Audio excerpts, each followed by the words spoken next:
अस्सलाम वालेकुम वरहमतुल्लाहि वबरकातुहू। नापाक कपड़े को पाक किस तरीके से किया जाता है?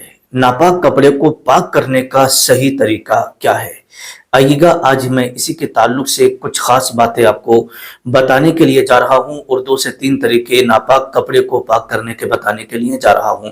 बड़े ध्यान और बड़ी तवज्जो से इस पूरी वीडियो को देखिएगा, क्योंकि इसे देखने के बाद फिर आप अपने नापाक कपड़े को सही से पाक कर सकेंगे। क्योंकि बहुत सारे लोग ऐसे होते हैं जिन्हें ये पता ही नहीं होता है कि जो कपड़ा हमारा नापाक हो गया है उसको पाक करने का सही तरीका क्या है। क्योंकि नापाक कपड़े को पाक कपड़ों में ही ऐसे मिला देते हैं और ऐसे धुल के चले जाते हैं। तो देखिएगा, जब आपका कपड़ा पाक होगा, आप खुद पाक होंगे, तब आपकी नमाज होगी। ठीक है, आप तो पाक हो गए, कपड़ा नापाक है, तो फिर नमाज के लिए तहारत जरूरी है। नमाज के लिए तहारत जरूरी है। जो कपड़ा हो बदन पर वो भी पाक हो, जो आपका बदन है वो भी पाक हो, और जिस जगह पर आप नमाज पढ़ रहे हैं वो भी पाक हो, तब ये नमाज आपकी होती है। आइएगा, नापाक कपड़ा अगर है तो उसे पाक कैसे करें, बड़े ध्यान से आप सुनिएगा। देखिएगा, कुछ लोग कपड़ों को नदी में धुला करते हैं, कुछ लोग कपड़ों को जो है तालाब में धुला करते हैं, और बहुत सारे लोग वो होते हैं जो कपड़ों को अपने घर पे ही धुलते हैं। तो देखिएगा, जो नदी है, जो बहता हुआ पानी है, वो यूं समझिएगा, नदी वगैरह का जो पानी होता है वो बह रहा है तो वो बहते पानी के हुक्म में होता है। ऐसे ही बड़ा तालाब है, बड़ा हौज है, तो वो भी बहते पानी के हुक्म में होता है। तो इस तरीके से अगर आप नदी में कपड़ा धुल रहे हैं तो उसका तरीका अभी मैं आपको बताऊंगा। उससे पहले मैं आपको ये समझा दूं, देखिएगा, जो कपड़ा आपका नापाक हुआ है तो उसकी 2 सूरतें हैं। एक तो सूरत यह है कि आपको मालूम है कि कपड़े पर इतने हिस्से पर हमारी जो है निजासत लगी है, और एक सूरत यह है कि आपको पता ही नहीं है कि कपड़े पर कहां कहां किस किस जगह पर निजासत लग गई है। तो 2 सूरतें हो गई। अगर आपको ये पक्का यकीन है कि जो नजासत लगी है वो सिर्फ इतनी जगह पर लगी है, आपने उतनी जगह को धुल लिया, तो समझो आपका कपड़ा पाक हो गया। और अगर आपको ये यकीन नहीं है, शक है कि पता नहीं यहां से यहां भी लग गई होगी, यहां भी चला गया होगा, यहां भी छींट आ गई होंगी, आपको बिल्कुल पता ही नहीं है, शक है, तो फिर आपको वो पूरा कपड़ा पाक करना होगा। ठीक है, तो आप उसको पहले अच्छे से, जहां पर नजासत लगने का आपको यकीन हो, उसे आप धुल ले, अच्छे से मल ले। मलने के बाद में आप पानी की धार में उसे आप इस तरीके से कर देंगे, और जब आप उसको निचोड़ लेंगे तो आपका एक ही बार में कपड़ा पाक हो जाएगा, अगर बहता हुआ पानी है तब।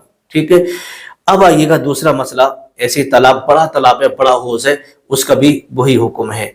अब इसी तरीके से बहुत सारे लोग अपने घरों पर ही जो है पानी से कपड़े धुला करते हैं, और बहुत सारे लोग वो हैं जो टब में पानी भर करके जो है कपड़े धुलते हैं। उनके लिए क्या मसला होगा, तो इसे आप बड़े ध्यान से आप सुनिएगा। देखिएगा, जो कपड़ा आपका नापाक हो गया है ना, उस कपड़े को आप पाक कपड़ों से अलग रख लें, वो ज्यादा बेहतर है। क्योंकि कभी कभी ऐसा होता है कि नापाक कपड़ा जब पाक कपड़ों में मिल जाता है ना, तो वो भी उसके जरिए से जब पानी मिल जाएगा तो वो भी नजिस हो जाते हैं। तो अब आइएगा, जो कपड़ा आपका नापाक है उसे आप किस तरीके से पाक करेंगे, तो उसके 2 तरीके हैं। जैसे मान लीजिएगा आपके घर में नल वगैरह लगा है और आपने टब में पानी भर लिया, अब उसके बाद उसमें आप मल करके अच्छे तरीके से उसको पाक कर रहे हैं, तो ये ठहरा हुआ पानी है, रुका हुआ पानी है जो आपके टब में है। ठीक है, अब अगर इस तरीके से आप पाक कर रहे हैं तो इसका तरीका ये होगा कि जहां पर नजासत लगी है उसे अच्छी तरीके से आप मल लें, उसको अच्छी तरीके से साफ कर लें। जब आपका ये यकीन हो जाए कि नजासत जो है छूट गई होगी, फिर आप उसको अच्छी तरीके से खंगालें और इस तरीके से उस कपड़े को निचोड़ें। पूरी ताकत से आपको निचोड़ना होगा, इतना निचोड़ना होगा कि उसके अंदर से, कपड़े के अंदर से पानी के कतरे टपकना बंद हो जाए। उसके बाद में उस कपड़े को निचोड़ करके एक तरफ रख दें, फिर वो टब जो है उसका पानी आप बहा दें, और उसके बाद फिर अपने हाथ धुलें। हाथ धुलने के बाद में उस टब को भी खंगाल लें, टब को भी आप जो है धुल लीजिएगा। फिर आप दोबारा से उसमें पानी भरें। पानी भरने के बाद अब दूसरी मर्तबा फिर उस कपड़े को उसके अंदर डालना होगा और अच्छे से मल के फिर उसको निचोड़ लेना होगा। फिर निचोड़िएगा, जब पूरी ताकत से आप निचोड़ लें, फिर कपड़े को एक तरफ रख दें, फिर उसका जो आपका टब वगैरह है उसे आप बहा दें पानी, और उसके बाद फिर अपने हाथ धुलिएगा। हाथ धुल के फिर उस टब को भी खंगालिएगा। खंगालने के बाद फिर तीसरी बार उसमें पानी भरिएगा। तीसरी बार जब आप उसमें पानी भरेंगे, पानी भरने के बाद फिर उस कपड़े को उसमें डालिएगा, हल्के से इस तरीके से खंगाल के फिर निचोड़िएगा। निचोड़ने के बाद जब तीसरी बार आप निचोड़ेंगे तो ये कपड़ा आपका पाक हो गया, ये कपड़ा आपका पाक हो गया। अब इस कपड़े को आप सूखने डाल दें और पानी जो है वो बहा दें। तो एक तरीका ये हो गया। अब यहां पर एक मसला ये आता है कि बहुत सारे घरों पर ऊपर टंकी रखी होती है ना, और पाइप नीचे आ रहा होता है और नीचे टोटी वगैरह लगी रहती है, ठीक है। तो बहुत सारे लोग जो है उसमें धुलते हैं। तो जो ऊपर दूसरी मंजिल पे, पहली मंजिल पे टंकी रखी है पानी की, और उसमें से जो पानी फोर्स के साथ आता है, तो उलमाए किराम ने इसके ताल्लुक से लिखा है कि ये भी बहते पानी के हुक्म में है, ये भी बहते पानी के हुक्म में है। अब जाहिर सी बात है, इंसान 2 बार 3 बार निचोड़ता है तो उसमें ताकत भी सर्फ होती है और उसमें वक्त भी लगता है। अब आइएगा, ये आसान तरीका बिल्कुल आपको मैं बता रहा हूं, जो कि उलमाए किराम ने लिखा है कि ये पानी का जो टंकी आता है, टंकी से जो पानी आता है ना टोटी में, ये भी बहते पानी के हुक्म में होता है। अब इसको किस तरीके से आप पाक करेंगे? बड़े आसानी से आप पाक कर सकते हैं, इसमें आपको ज्यादा मेहनत की भी जरूरत नहीं होगी।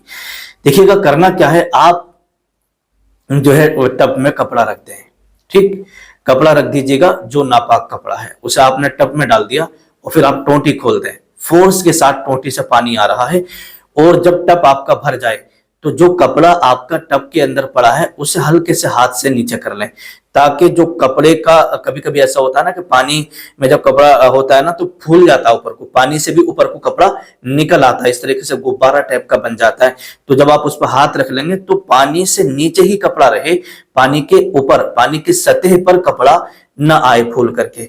इस तरीके से आप हाथ रखे रहें हल्के से, और फिर आप टोटी खोल दें, चलने दें। जब पानी जो है चलता रहे 10-15-20 सेकंड, जब आपका पानी चलता रहेगा और आपका जो टब है, टब भर करके टब के किनारों से पानी ऊपर को बह करके जाने लगे, ठीक है, बह करके जाने लगे, तो इस तरीके से आपको कर लेना है। इस तरीके से आपका कपड़ा एक ही बार में पाक हो जाएगा। 3 बार 2 बार करने की भी कोई जरूरत आपको पेश नहीं आएगी। तो ये बहुत आसान तरीका है, लेकिन इस चीज का खास ख्याल रखें कि कपड़े का कोई भी हिस्सा ऊपर तक ना फूले, उसे आप दबा करके रखना है। इतनी जोर से भी आपको नहीं दबाना है कि नीचे तक पानी ना पहुंचे, हल्के हाथ से दबा करके रखना है ताकि पानी कपड़े के ऊपर से गुजरता रहे। तो ये भी बहते पानी के हुक्म में है। तो इस तरीके से भी आपका नापाक कपड़ा पाक हो जाएगा। तो मेरे प्यारे इस्लामी भाइयों, इस्लामी बहनों, पाकी और नापाकी के मसाइल जानना ये हमारे लिए, सबके लिए बहुत ही ज्यादा जरूरी है। अगर हम नापाकी के और पाकी के मसाइल को नहीं जानेंगे ना, तो फिर हम जो नमाजें पढ़ रहे हैं और जो इबादतें अल्लाह तबारक व तआला की कर रहे हैं, जिनके लिए हुक्म है कि कपड़े का पाक होना भी जरूरी है, जिस्म का पाक होना भी जरूरी है, जिस जगह पर आप नमाज पढ़ने उसका पाक होना भी जरूरी है, तो फिर आपकी नमाज कैसे हो पाएगी? तो इसलिए हमें चाहिए कि हम पाकी और नापाकी के मसाइल को अच्छे तरीके से पहले किसी से सीख लें। और अगर किसी के पास कहीं जाने का वक्त नहीं है तो यूट्यूब पर इस तरह की बहुत सारी वीडियो मिल जाएंगी, कोई भी वीडियो देख करके आप पाकी और नापाकी के मसाइल सीख सकते हैं। अस्सलामु अलैकुम व रहमतुल्लाहि व बरकातुहू।